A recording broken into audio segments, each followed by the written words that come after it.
bem-vindos ao quinto episódio do Palavra de Alho, esse espaço onde o sarcasmo respira fundo, a língua portuguesa se afia e a realidade leva o que merece. Hoje mergulhamos em três frentes quentes: as depressões climáticas que alagam o país por negligência autárquica, o escândalo dos supermercados onde o arroz virou luxo e a epidemia do cansaço performativo de quem trabalha pouco, mas reclama muito. 3 doses de ironia para temperar a semana. Acomodem-se, afinem o ouvido, que o alho está afiado. Chove em Portugal, cai o céu, mas a culpa, dizem-nos, é da depressão que vem no mapa meteorológico e longe da depressão cívica que vai graçando em tantos gabinetes municipais. Nos últimos meses, cada nova depressão que entra pelo Atlântico deixa um rasto de destruição. Árvores tombadas sobre carros, estradas cortadas, escolas encerradas, casas alagadas, infraestruturas danificadas, milhares de famílias sem luz, água e comunicações. Em vários distritos de Leiria a Lisboa, passando pelo centro e pelo norte, os registros da Proteção Civil contam centenas de ocorrências ligadas a quedas de árvores e inundações súbitas. Ventos acima dos 100 km/h, chuva intensa e enxurradas arrastam o que encontram pelo caminho, mas encontram sempre o mesmo cenário urbano. Sarjetas entupidas, linhas de água esquecidas, taludes instáveis, árvores de grande porte sem qualquer monitorização digna desse nome. Curiosamente, sempre que há tragédia à vista, lá surgem comunicados a garantir que foram reforçadas as limpezas de sarjetas e sumidouros e que se desenvolvem ações preventivas ao longo do ano, como se isso fosse a regra e não a exceção, quase sempre anunciada a posteriori para compor a fotografia institucional. Ex-Portugal, país das campanhas de limpeza em modo selfie entre uma inundação mediática e outra. A limpeza periódica de sarjetas e sumidouros é elementar em qualquer manual de gestão urbana minimamente sério, porque previne cheias rápidas e inundações em meio urbano. Não exige alta tecnologia, exige agenda, exige planeamento, equipas e fiscalização, coisas prosaicas que não rendem tantos likes como um post sobre um novo festival ou uma nova rotunda ajardinada. Quando a água sobe pelos passeios e entra em caves, garagens, comércios e casas, a narrativa oficial é simples. Foi muita chuva em pouco tempo. Foi um fenómeno excepcional. Excepcional, meus amigos, é termos sarjetas limpas quando a chuva cai. Isso é que sim. O mesmo se passa com o património arbóreo municipal. Os tribunais portugueses têm sido claros.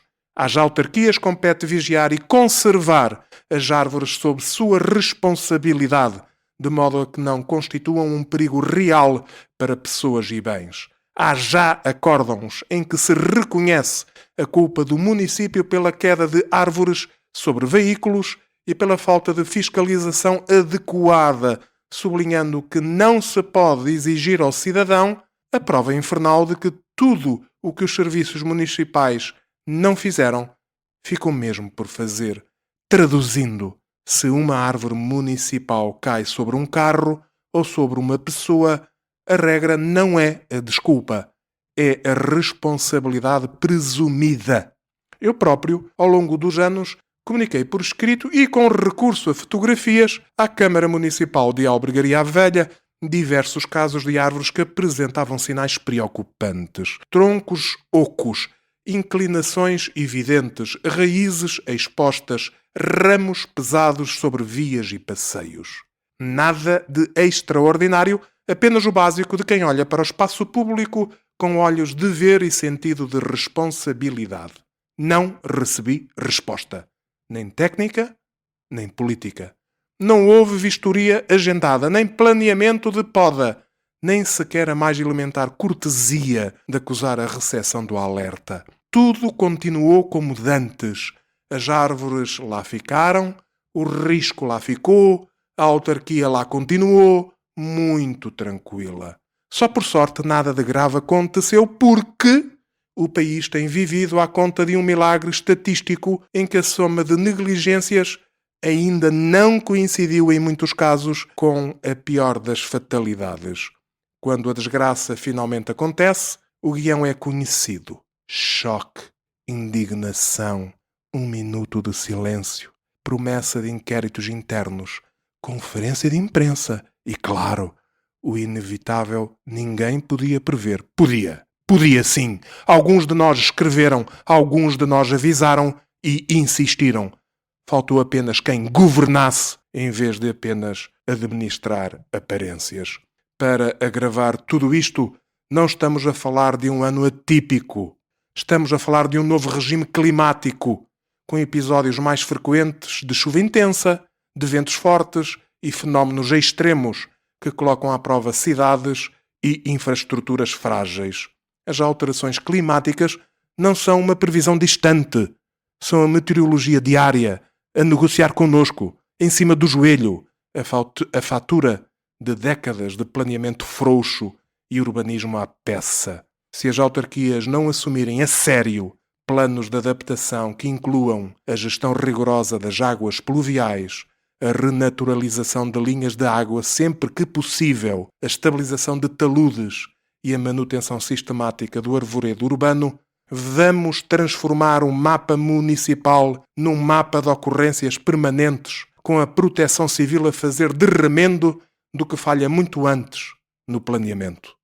Não basta anunciar limpezas pontuais após cada temporal, nem plantar árvores para a fotografiazinha sem garantir a sua manutenção técnica ao longo dos anos, desde as podas à avaliação do risco de queda.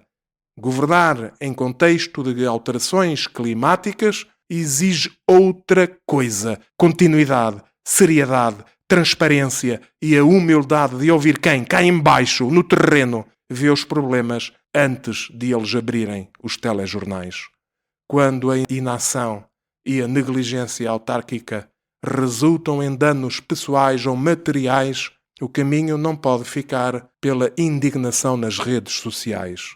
A jurisprudência portuguesa já afirmou que em casos de queda de árvores sob responsabilidade municipal existe presunção de culpa do município, precisamente porque lhe cabe o dever de vigiar e intervir. Isto significa que sempre que há danos por omissão na manutenção de árvores, de infraestruturas ou de dispositivos de drenagem pluvial de claro controlo municipal, os cidadãos dispõem de bases legais para exigir responsabilização judicial dos autarcas e dos serviços que falharam.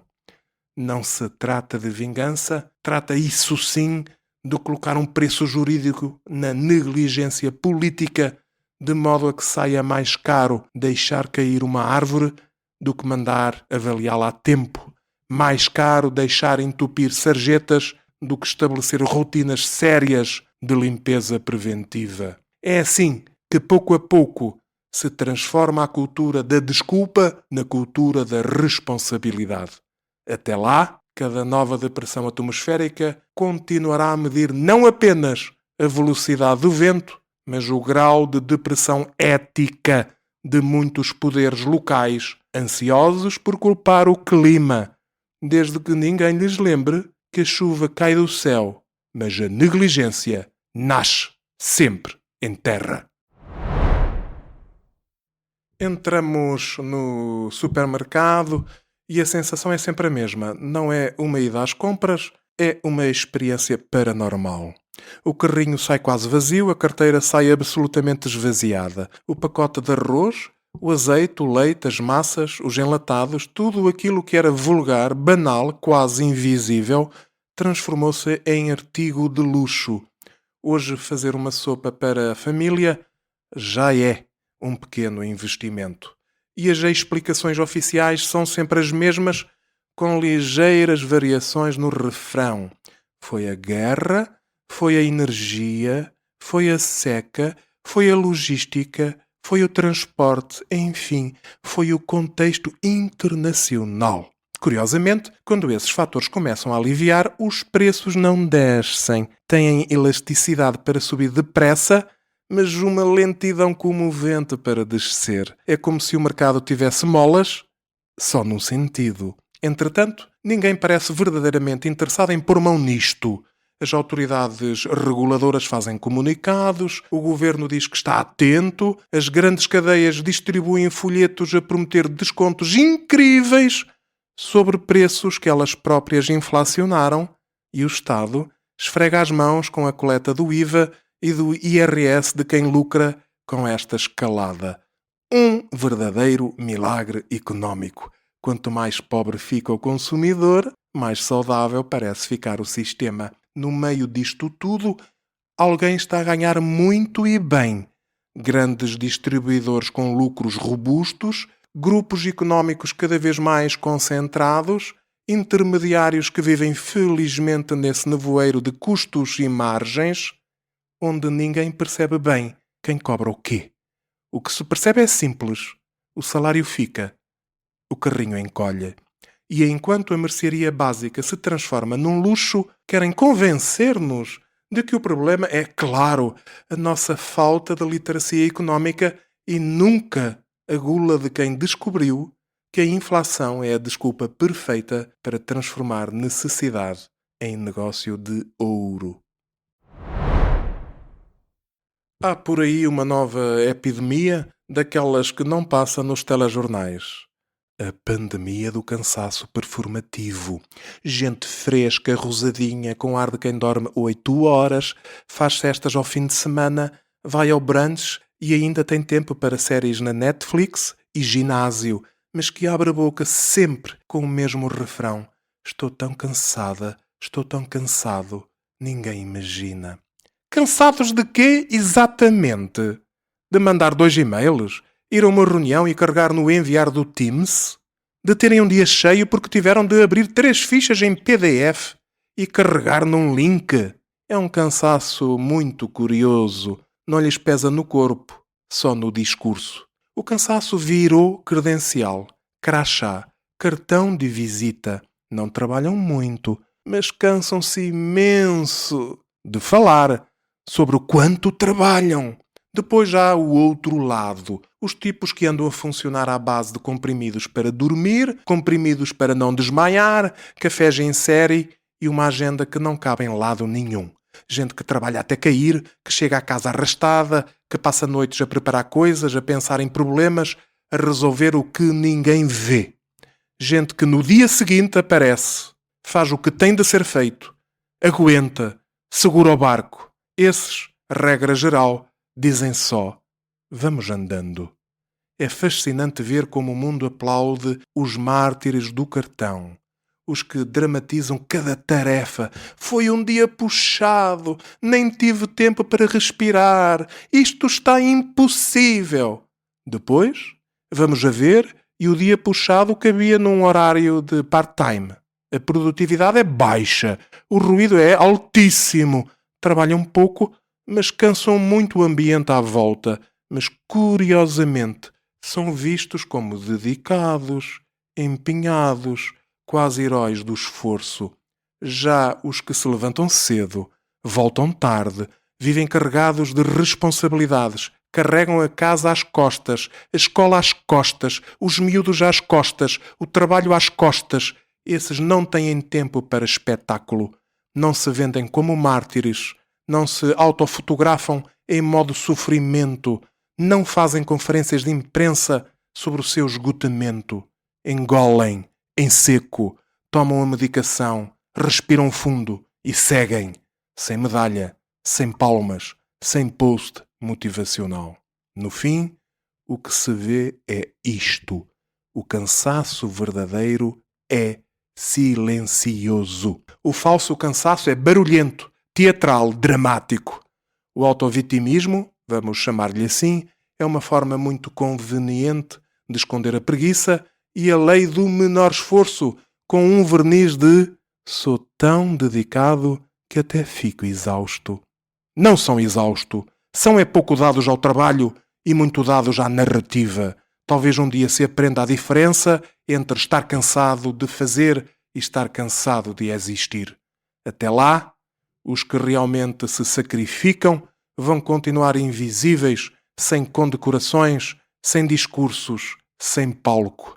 Os outros continuarão a desfilar o seu cansaço cor-de-rosa, muito bem penteado, muito bem ensaiado. E o mais irónico é isto: quando, um dia, os verdadeiramente cansados caírem, o mundo vai perguntar, muito surpreendido: mas estava assim tão mal? Estava, estava. Só não andava aí a fazer disso profissão. Chegamos ao fim deste quinto Palavra de Alho, onde dissecamos as autarquias que culpam o céu pela sua inépcia, os supermercados que transformam mercearia em joias e os cansados de cartão que ofuscam os verdadeiros resilientes. Que estas palmadas de realismo nos acordem para uma cidadania mais exigente, uma carteira mais protegida e um cansaço mais autêntico. Sigam-me, partilhem, comentem. No próximo episódio, mais alho, mais verdade, mais mordacidade.